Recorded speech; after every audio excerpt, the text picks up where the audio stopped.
À Bartonella provoque-t-elle de l'agitation, un trouble panique et une dépression résistante au traitement? James L. Schaller, MD, MAR, directeur des services médicaux professionnels de Naples, www.personalconsult.com, Glenn Burkland et P.J. Langhoff, assistant de recherche scientifique et rédacteur médical abstrait. Introduction. Bartonella est une infection émergente présente dans les villes, les banlieues et les zones rurales. Les laboratoires nationaux de routine proposent des tests pour seulement 2 espèces, mais au moins 9 ont été découvertes comme des infections humaines au cours des 15 dernières années. Certains auteurs discutent des cas de Bartonella ayant des présentations atypiques, avec une morbidité grave considérée comme non caractéristique des infections à Bartonella plus courantes.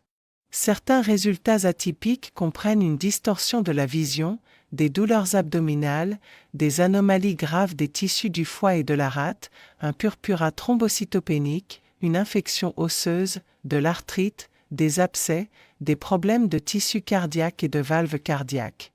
Alors que certains articles traitent de Bartonella comme cause de maladies neurologiques, les maladies psychiatriques ont reçu une attention limitée. Les rapports de cas ne se concentrent généralement pas sur les symptômes psychiatriques et généralement uniquement sur les découvertes comorbides fortuites. Dans cet article, nous discutons des patients présentant une nouvelle agitation, des attaques de panique et une dépression résistante au traitement, qui peuvent tous être attribués à Bartonella. Méthode. 3 patients recevant des soins dans un cadre clinique ambulatoire ont développé des changements de personnalité aigus et de l'agitation, de la dépression et des attaques de panique. Ils ont été examinés rétrospectivement pour rechercher des signes d'infection à Bartonella. Les progrès du traitement médical et psychiatrique de chaque patient ont été suivis jusqu'à ce que les 2 soient résolus de manière significative et que la Bartonella soit guérie. Résultat.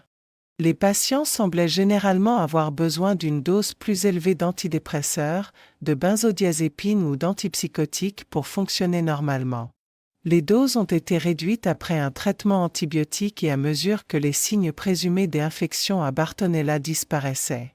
Tous les patients se sont améliorés de manière significative après le traitement et sont revenus à leur état de santé mentale initial sain ou proche de la normale.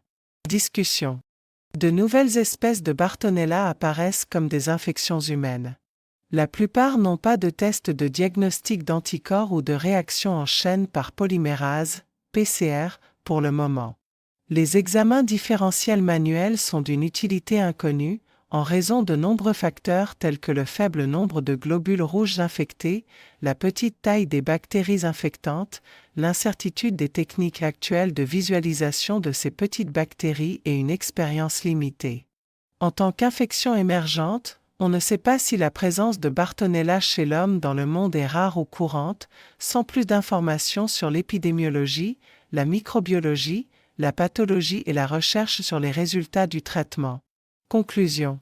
3 patients présentaient des troubles psychiatriques aigus associés à des signes et symptômes de type Bartonella.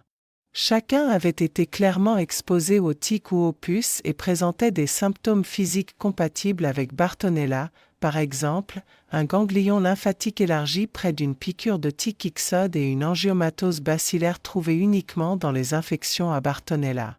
Les résultats de laboratoire et l'évolution générale de la maladie semblaient compatibles avec une infection à Bartonella.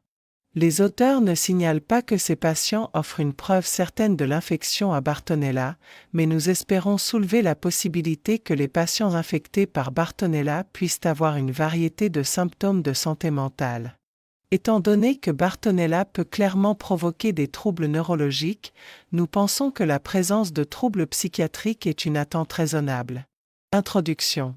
Bartonella est une infection qui peut provoquer une éruption cutanée, une hypertrophie des ganglions lymphatiques, ainsi que des malaises et de la fatigue qui disparaissent en plusieurs semaines. De nombreux animaux et insectes sont porteurs de cette infection. Bartonella a plusieurs vecteurs et sources d'infection, notamment les puces, les excréments de puces, les léchages ou les égratignures de chats, les tiques, les poux et les mouches piqueuses. Les jeunes chatons errants sont souvent capables d'infecter les humains en raison des excréments de puces sur leurs pattes ou par des égratignures, des morsures ou des léchages de chats. Bartonella se trouve dans les villes, les banlieues et les zones rurales, et est une infection émergente. Au cours des dernières décennies, les publications de recherche sur Bartonella se sont multipliées, mais les troubles psychiatriques étaient sous-déclarés chez les soldats de la Première et de la Seconde Guerre mondiale. Par exemple, environ 1 million de soldats de la Première Guerre mondiale ont été touchés par Bartonella Quintana, mais les revues médicales n'ont pas beaucoup rapporté sur ces manifestations psychiatriques. Au cours des 15 dernières années, 9 bactéries Bartonella connues pour infecter l'homme ont été identifiées: B. ancela, B. elisabetta, B. grahami, B. vinceni subsp. Arupensi, B. vinceni subsp. Berkoffi, B. grahami, B. washoansi, plus récemment, B. cholerae et B. rochalima. Actuellement, les plus grands laboratoires nationaux proposent des tests pour seulement 2 espèces, B. quintana et B. ancela. Certains cas de Bartonella ont des présentations atypiques avec des signes ou des symptômes qui durent plus de semaines, causant divers problèmes médicaux. Par exemple, Bartonella peut provoquer des anomalies de la vision, une fièvre prolongée, des douleurs articulaires, une inflammation des poumons, des maladies respiratoires et des granulomes dans tout le corps. Il peut parfois causer des douleurs abdominales, des anomalies des tissus hépatiques et spléniques, un purpura thrombocytopénique, une infection osseuse, des papules ou des pustules, des éruptions maculopapuleuses, de l'arthrite, des abcès, des problèmes de tissu cardiaque et de valves cardiaques et maladies neurologiques. Traditionnellement, la neurologie cognitive a été liée à certaines maladies psychiatriques. Une recherche dans PubMed avec Bartonella et les mots de recherche dépression, manie, bipolaire, dépression majeure, dépression, anxiété, panique, attaque de panique, psychose et schizophrénie ont donné les résultats limités de la revue ci-dessous: dépression, démence, encéphalopathie, comportement violent, confusion, comportement combatif, troubles liés à la toxicomanie. Certains articles associent Bartonella à la toxicomanie. Bartonella est à plusieurs reprises lié à l'alcoolisme en présence de conditions de vie inférieures aux normes. Les toxicomanes par voie intraveineuse ont également une prévalence élevée d'anticorps dirigés contre les organismes Bartonella et peuvent courir un risque important d'être infectés.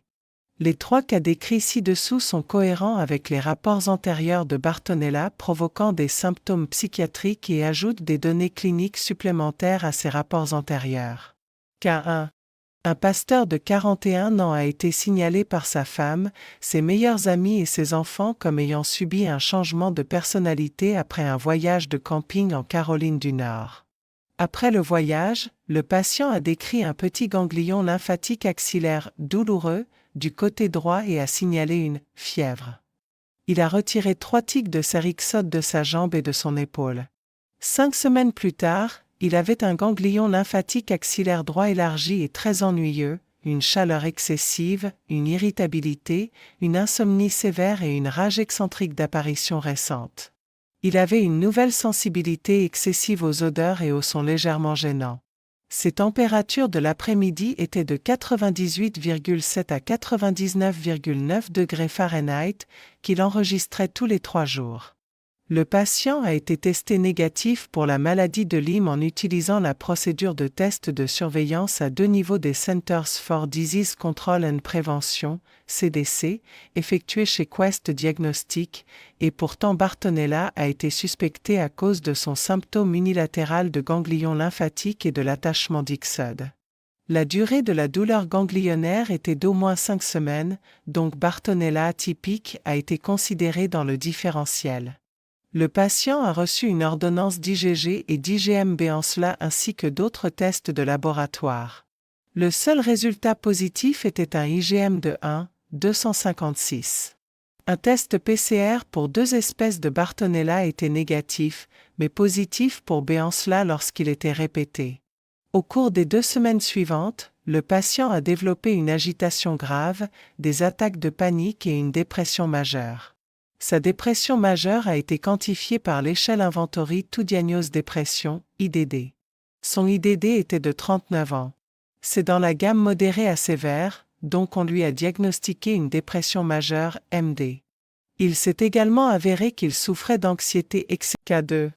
Suite à l'adoption de 2 jeunes chats d'un refuge, une étudiante en médecine a signalé une éruption inhabituelle sur ses cuisses, consistant en 4 lignes linéaires mesurant 4 à 9 cm, chacune de 0,5 à 1,0 cm de largeur, partant du haut de sa cuisse distalement.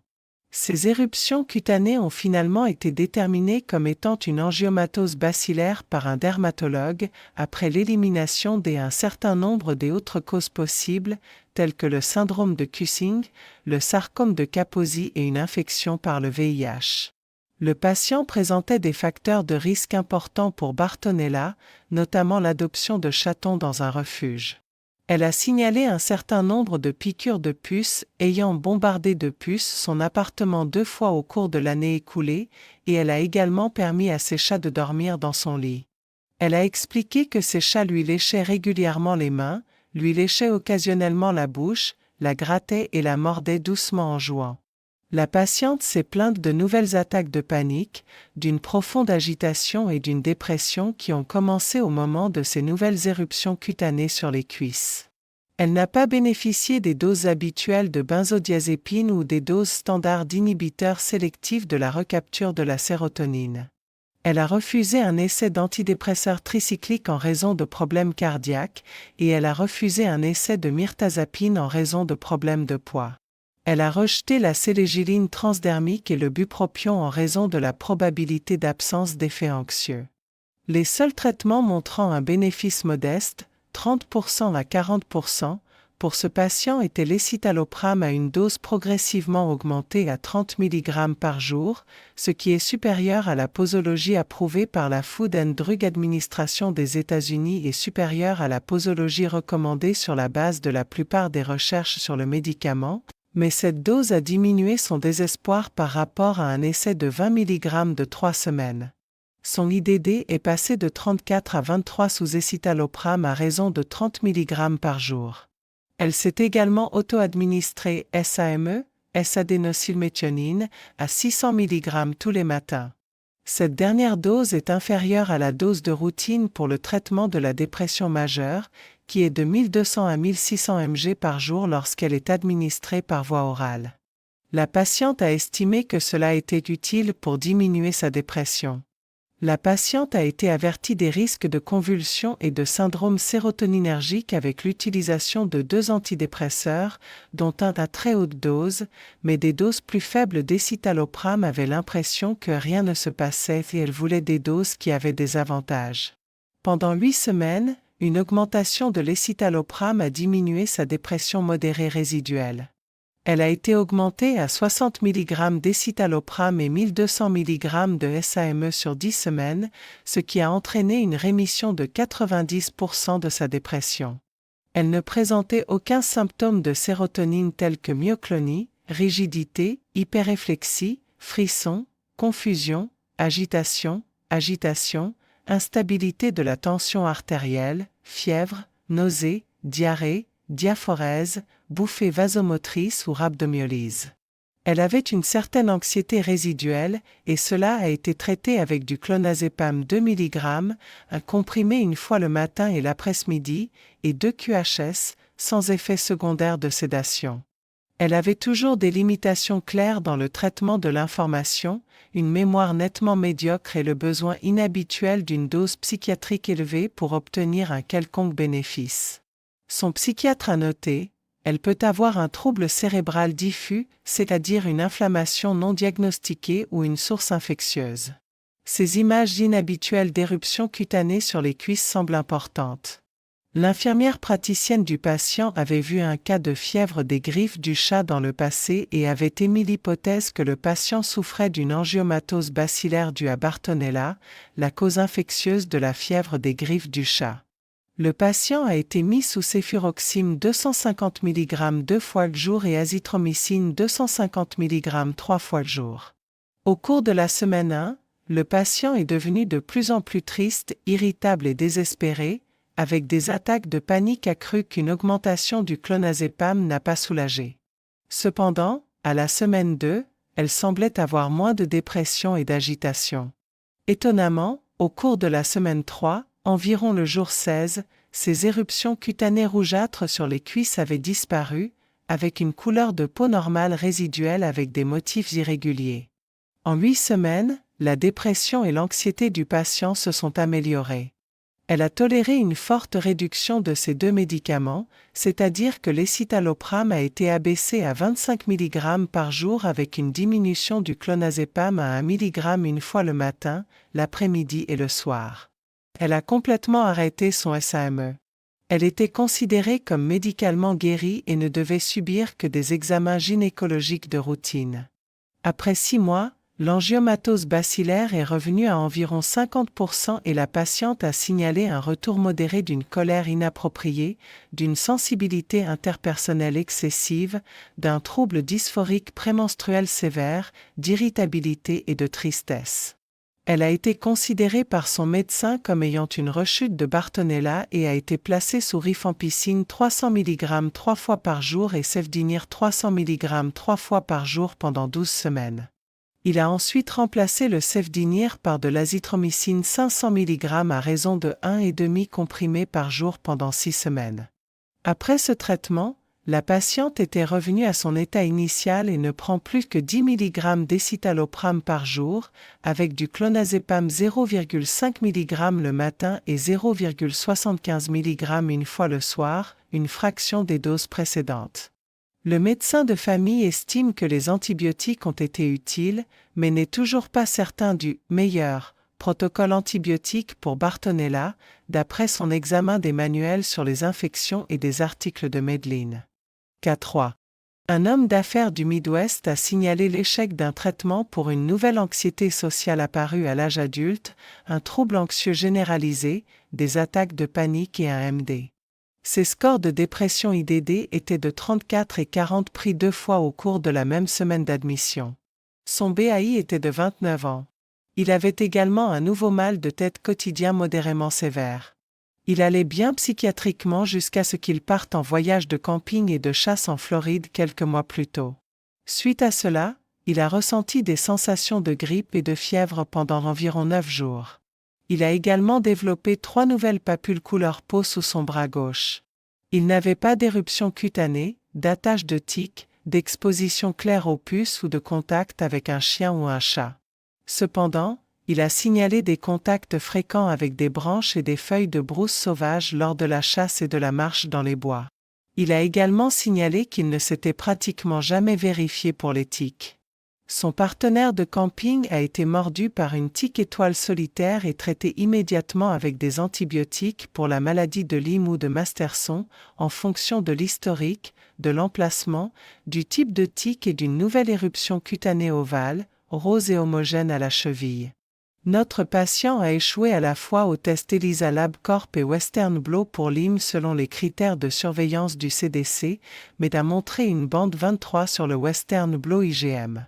Son frottis sanguin différentiel manuel a révélé des coccobacilles attachées à certains globules rouges, GR, une capacité rare pour les bactéries, mais trouvée dans certaines infections de l'espèce américaine Bartonella. Le patient était négatif pour une PCR Bartonella, mais positif pour un titre IgG à 128. Un examen de certains articles de Medline a montré à l'interniste que le test PCR Bartonella n'est pas toujours fiable. D'autres articles ont montré un degré élevé de fiabilité. Il a décidé de traiter Bartonella en raison de la forte exposition du patient aux tiques, de l'infection par les tiques de son ami, des 3 nouvelles papules du patient, du frottis sanguin manuel et de son titre d'anticorps anormal.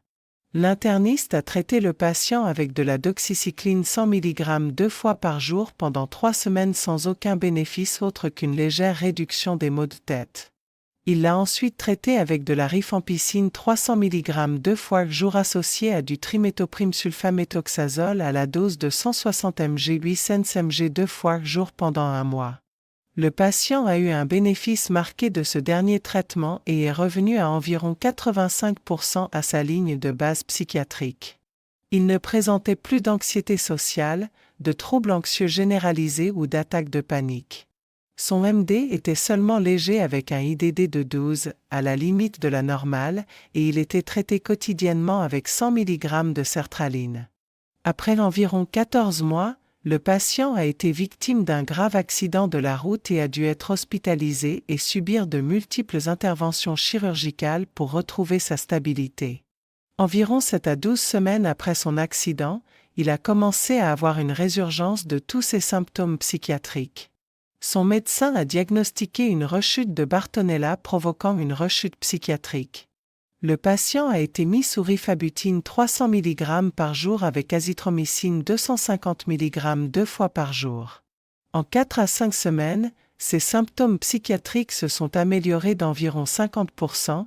Il a donc été traité pendant 5 semaines supplémentaires avec une rémission de tous les symptômes psychiatriques à l'exception de la dépression, qui était traitée avec 100 mg de sertraline. Son taux sanguin de sertraline a été vérifié et son taux de sertraline à l'état d'équilibre avait diminué avec le temps. Sa dose a donc été augmentée de 100 mg à 150 mg par jour, ce qui lui a permis de retrouver une humeur normale. Résultat. Les patients précédemment discutés avec Bartonella présumée semblaient généralement nécessiter une dose plus élevée d'antidépresseurs, de benzodiazépines ou l'utilisation d'antipsychotiques pour fonctionner normalement. Les doses pourraient être réduites à mesure que les signes présumés d'infection à Bartonella disparaissent après un traitement antibiotique. Tous les patients se sont améliorés de manière significative et ont presque atteint leur état de santé mentale de base normale et sain. Discussion. Bartonella avec des symptômes psychiatriques est rarement discuté dans la littérature médicale. Dans cet article, nous avons présenté des études de cas de patients présentant une nouvelle morbidité psychiatrique claire, une agitation soudaine, des attaques de panique et une dépression résistante au traitement, tous probablement attribués à Bartonella. Des données raisonnablement convaincantes et larges ont fourni des preuves à inclure dans cet article et comprenaient l'exposition à des zones endémiques et à des animaux endémiques tels que les jeunes chats, des morsures de tiques claires ou une transmission probable de puces, des ganglions lymphatiques anormaux, une fièvre, un test d'anticorps positif, éventuellement une PCR positive, des papules axillaires, des éruptions cutanées d'angiomatose bacillaire, le besoin inhabituel d'une dose psychiatrique élevée pour obtenir un quelconque bénéfice, des limitations du traitement de l'information, une mauvaise mémoire et un nouveau mal de tête quotidien modérément sévère. La présence de symptômes psychiatriques induits par Bartonella ne devrait pas être surprenante. Premièrement, les troubles psychiatriques sont des troubles cérébraux, et Bartonella est documenté comme causant de nombreux troubles cérébro-neurologiques divers. Deuxièmement, les infections à Bartonella sont associées aux globules rouges, qui permettent aux petites bactéries Bartonella, une fraction de la taille des globules rouges, de pénétrer dans le système vasculaire du cerveau. Entre 68 et 83, ces globules rouges infectés par Bartonella provoquent probablement une morbidité psychiatrique due à une pathologie cérébrale, comme l'indique le fait que certains patients atteints de Bartonella présentent des troubles neurologiques, tels que des convulsions, une hémiplégie, des accidents vasculaires cérébro-ischémiques, une myélite transverse et de multiples lésions granulomateuses, ainsi que la méningite et l'encéphalite. Enfin, avec 9 espèces ou sous-espèces pouvant infecter les humains, il est possible que ce plus grand nombre d'espèces puisse produire un plus large éventail de signes et de symptômes, dont certains pourraient être de nature psychiatrique. 3 cas cliniques présentaient des symptômes psychiatriques lors d'infections à Bartonella. Les 3 cas ont été examinés rétrospectivement. Aucun patient n'a été sollicité pour la recherche. Aucun n'a subi d'examen ou de test dépassant ce qui était exigé par son médecin pour lui permettre de poser un diagnostic clinique. Comme Bartonella est une infection émergente, il n'y a pas de norme claire de soins avec un traitement antibiotique, avec seulement une étude randomisée en double aveugle impliquant un bref essai d'azithromycine ayant été menée. Bartonella est une infection émergente qui soulève plus de questions que de réponses. La fréquence des pathologies psychiatriques dues à cette infection émergente est inconnue, et les meilleurs traitements in vivo contre Bartonella sont également encore en émergence. Une revue de la littérature sur le diagnostic et le traitement en laboratoire chez des patients humains réels in vivo montre que les chercheurs n'offrent pas de traitement uniforme et la plupart des articles sur le traitement de Bartonella sont petits et se caractérisent par diverses limitations. Par conséquent, nous ne proposons pas d'antibiotiques, de dosage ou de durée de traitement optimaux dans le traitement de Bartonella.